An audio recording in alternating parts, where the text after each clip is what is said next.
Salut à tous les petits potes et les petits honneurs de la chaîne. Avant de regarder la vidéo, je tenais à remercier tous ceux qui se sont abonnés à la chaîne au sujet de cette histoire de PS5. On a voulu vous avertir, donc il ne faut ni exagérer ni minimiser la chose.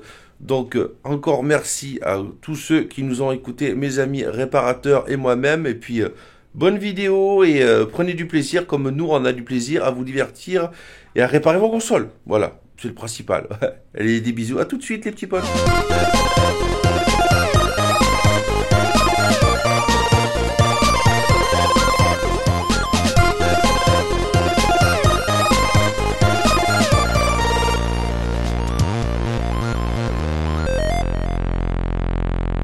Ah, Sony.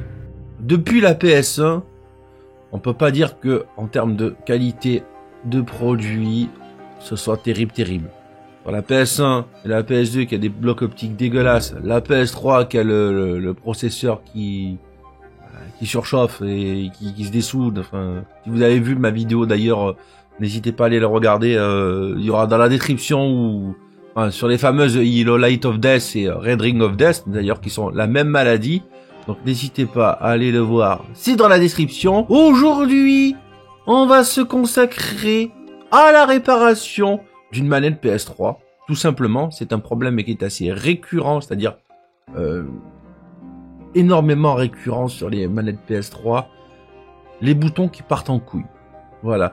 Alors, c'est pas aussi facile qu'on peut le penser, c'est-à-dire que les gens ils vont avoir tendance à nettoyer les petits contacts graphite qu'il y a dans les manettes, mais c'est pas ça le problème. Pour moi, c'est un défaut de... C'est même pas un défaut de fabrication en fait, c'est vraiment de l'obsolescence programmée. Parce que si vous regardez les premiers modèles de manettes PS3, elles ne souffrent pas de ce style de problème. Tout simplement parce que c'est difficile à vous expliquer comme ça. Je vous l'expliquerai de toute façon pendant le montage. Je vous mettrai des photos à l'appui si j'en trouve sur internet. Vous verrez par vous-même. C'est une calamité. Sony a fait strictement n'importe quoi avec leur manette. J'imagine qu'il y en a des tonnes qui ont dû finir à la poubelle. Des tonnes de personnes qui ont mis 60 € sur la table pour s'acheter une nouvelle manette. Pour que quelques mois plus tard, il y ait le même défaut de fabrication. Bon, je sais qu'il y a des nerveux qui les fracassent les manettes. Mais là, pour moi, c'est un défaut de fabrication volontaire. Je me fais mon propre avis. Mais voilà. Donc, dans cette vidéo, vous verrez la réparation de la manette. Vous me direz ce que vous en pensez dans le débrief à la fin de la vidéo. Avant tout, abonnez-vous, clocher, partagez. Juste au cas où, vous aviez envie d'être au courant de ce qui se passe dans la suite de cette chaîne. Et de toute façon, on se retrouve à la fin pour le débrief, comme d'habitude. Comme t'as l'habitude. Allez. Tchou. Capsule du jour et réparation du jour, bonjour. Alors aujourd'hui, comme vous pouvez le voir, nous allons réparer cette magnifique manette God of War PS3 collector de la mort qui tue, qui est franchement belle quoi. Donc on va prendre un petit tournevis, pas trop gros, pas trop petit, pour essayer de pas éclater les pas de vis. On essaye d'éviter les visseuses dévisseuses pour aussi de pas éclater les pas de vis. Ce serait cool parce que bon, les manettes comme ça, on n'en trouve pas tous les jours et bon, ce serait bien de les préserver un minimum. Alors j'utilise ce petit outil qui m'a été fourni dans un set pour réparer les téléphones. Comme quoi, tu vois, il n'y a pas que les téléphones qu'on répare, il y a aussi les manettes. Alors on éclipse bien sur les côtés en premier, histoire d'être bien. Il y a le côté gauche et le côté droit. Là, vous avez le clip et boum, la manette elle s'ouvre comme par magie. Faites attention de ne pas arracher le fil de la batterie, parce que d'une, voilà, et de deux, on essaye de ne pas perdre les ressorts qui servent de pression pour le bouton R2 et L2. Ça aussi, on n'en trouve pas partout de ces ressorts-là, à moins de faire une grosse commande sur AliExpress, comme j'ai fait, moi j'en ai quelques-uns en réserve, donc voilà. Mais bon, s'il y a moyen de conserver celui du client, c'est pas mal. Donc voilà, on enlève la vis, et vous allez voir l'endroit où c'est qu'il va falloir opérer. C'est là que je me dis que justement Sony ils ont été soit ingénieux, soit ça a été des grosses gags de faire comme ça. Comme je vous ai dit à l'intro, regardez-moi ce que c'est par rapport à une manette 6-axis première version. C'est un truc qui se fait par contact. Les contacts, ils sont pourris. alors qu'il n'y a pas d'accès extérieur. Vous voyez qu'il y a un dépôt de graphite et qui fait que les contacts ne se font plus comme il faut avec la carte mère en dessous. Comment on peut faire des choses comme ça?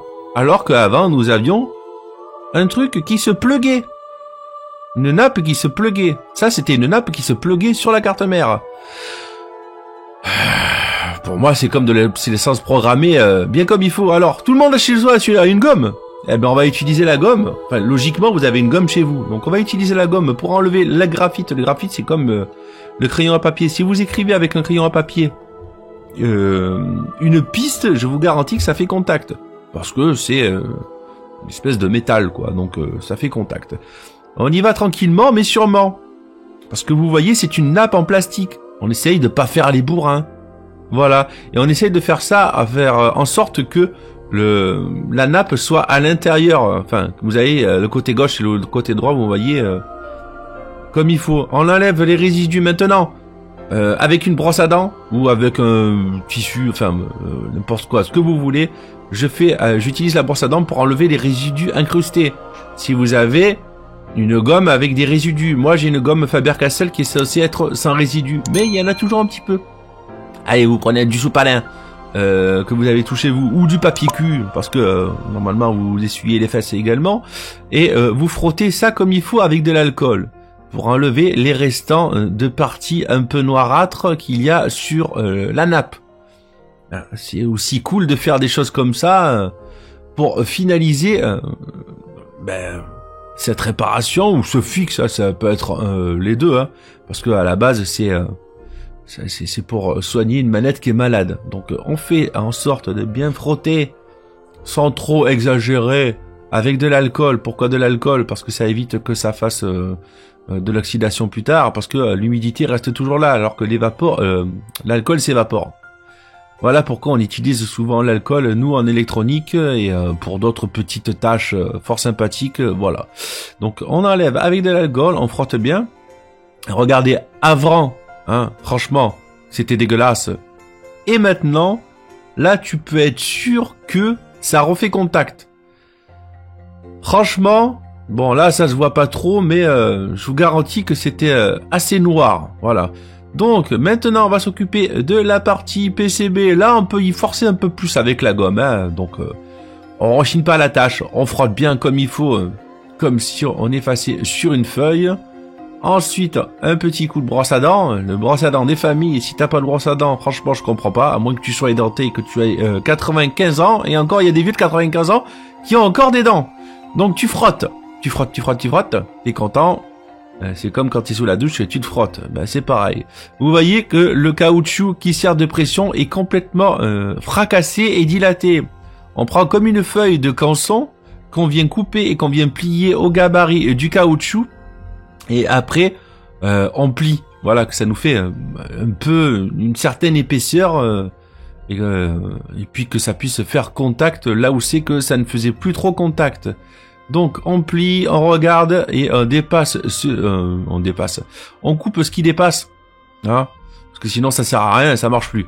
Donc on coupe ce qui dépasse, on vient encore regarder dans la manette pour voir si ça correspond, si ça dépasse pas trop sur les côtés. Là je vois que ça dépasse encore un peu sur les côtés, mais c'est pas grave. Allez, ensuite on coupe le morceau qui dépasse de caoutchouc. On vient présenter ça comme il faut. Histoire de voir si on a bien bossé. Tu mets le caoutchouc, tu mets le morceau de canson, et là, ben voilà. Tu replaces le morceau de nappe. Le morceau de plastique de nappe, hein, tout à fait dégueulasse.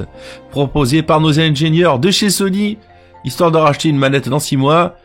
Voilà, on place comme il faut le caoutchouc et le morceau de canson. Alors on peut coller les deux, hein, c'est pas interdit, hein, mais bon... Si tu as envie un peu de retravailler quelques mois après que tu vois que ça déconne, ben voilà, tu retravailles comme il faut ton canson et puis et tu replaces ça comme il faut. De toute façon, avec la pression de la manette, normalement ça devrait plus bouger. On devrait être tranquille pour un bon gros moment et au moins voilà. Donc vous serrez comme il faut, vous appuyez et vous revenez revisser tout ça Voilà, et on replace la batterie. Voilà, faites gaffe quand même de pas arracher les fils de la batterie. Ah, ce serait bien parce que... Voilà, ça aussi c'est un autre truc. Donc la batterie, à un moment donné, comme toute batterie, ça va finir par crever. Et c'est ça que j'aime pas trop justement avec les manettes Sony, c'est que... Voilà, c'est un fil. C'est une batterie. Alors, on place par le haut. Ouais, parce que la batterie...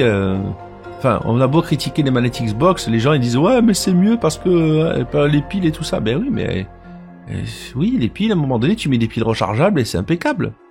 Ouais, tu mets des piles rechargeables avec 2600 mAh, je te garantis qu'elle va bien fonctionner ta manette. Hein. Bref, on referme comme il faut, on y va délicatement et puis on va s'apprécier à revisser aussi également comme il faut. Hein. Comme je vous ai dit, essayez de faire ça avec un tournevis. À préférer d'une visseuse dévisseuse comme je vois certains techniciens le faire. C'est un gain de temps, c'est clair, mais bon, histoire de ressentir le feeling et voir qu'on n'a pas éclaté que le pas de vis, pardon, c'est mieux. Allez, on branche le mini USB, mini ou micro USB, je sais plus. Dans la manette, on met notre application magique. Enfin, d'abord on met l'adaptateur USB-C que j'ai et on le branche sur le téléphone pour utiliser l'application magique, voilà. L'application qui est gratuite d'ailleurs que vous pouvez retrouver sur le store. Je sais pas si c'est pour iPhone, mais en tout cas, comme vous pouvez le voir, ça fonctionne. On teste les analogues gauche et on teste les analogues, enfin l'analogue droit. Au bas gauche droite. Alors à un moment donné, vous allez dire que mais qu'est-ce qu'il fait ça marche pas le bouton start? Si ça marche. C'est juste qu'à un moment donné, comme on voyait pas bien. Et que j'ai bougé le fil, ça faisait plus contact. Donc là, il faut rappuyer, et là vous voyez que ça fonctionne. Et mon doigt y cachait le contact, mais le bouton start fonctionne comme il faut. Au bas gauche droite, triangle, carré, croix, rond. Cette manette a l'air, mesdames et messieurs, d'être repartie comme en 40. Et ça fait plaisir. Ça fait un client heureux. Voilà. Analogue gauche droite, le pouce qui va bien, que tu mets aussi à la vidéo, ça m'aide, c'est cool. Mais voilà, comme vous pouvez le voir, la manette est repartie, et ça fait plaisir. Tchou. Alors vous avez vu un peu la connerie. C'est des malins Sony quand même. Et il y a exactement la même chose avec les manettes PS4, je te le dis mon pote. Pour moi c'est pas possible. Comment on peut faire? Comment il y a des ingénieurs qui réfléchissent à faire des trucs comme ça? Si c'est pas fait pour tomber en panne sur la longueur, expliquez-moi, parce que c'est n'importe quoi. Je comprends pas. Moi, perso, voilà, ça me fait un billet pour réparer des manettes. Voilà, pour en remettre en circulation et parce que on va se retrouver sur le marché avec des manettes chinoises dans tous les sens au lieu d'avoir des produits officiels Sony. Mais dites-vous que dans 10-15 ans, il n'y aura pas beaucoup de manettes Sony qui vont marcher encore. En ce qui concerne la PS3 et la PS4. Regardez les manettes de PS1 et de PS2. Elles étaient peut-être un peu lourdes, mais au moins elles fonctionnent du tonnerre. Et elles fonctionnent encore aujourd'hui. Hein, l'autre jour, j'ai juste eu à nettoyer les contacts d'une manette PS1. C'est reparti comme en 40. Donc dites-vous que, voilà, avec un peu d'huile de coude, pas beaucoup d'outils, et surtout, comme d'habitude de la patience, il faut pas être bourrin, faut pas y aller au marteau pilon sur sa manette. Faut traiter ça comme une femme. Faut y aller en douceur. Et arrêtez de me dire des conneries sur les femmes ou quoi que ce soit. Hein. On va commencer à me faire passer pour un misogyne. Hein. Non, calmez-vous, mesdames et messieurs. C'est comme tout le monde. Ça se traite en douceur. Et là, sur les manettes, c'est pareil. Vous êtes énervé sur vos manettes, ne les jetez pas. Ce sera pas comme une manette Super Nintendo, dans 10 ans, elle fonctionnera encore. Non. Manette PS3 égale de la crotte. Manette PS4 égale de la crotte. On fait attention à ces manettes. On les entretient. Et vous verrez que elles vous le rendront bien et dans 10 ans elles fonctionneront encore. Bref, mesdames et messieurs, prochaine capsule, prochain rétro-flash, prochain arrivage, bientôt. Hein. Il suffit de vous abonner, clocher, partager, commenter sur la chaîne. Et puis, ça va tout seul. Voilà, c'est comme ça que ça se fait, c'est donnant-donnant. Je vous fais des bisous, je vous remercie d'avoir été là. Prenez soin de vous, de votre famille, de vos amis. Bref, soyez peace. Soyez love, mais surtout, soyez cool et soyez sexy. Des bisous mesdames et messieurs, à la prochaine. Tchou.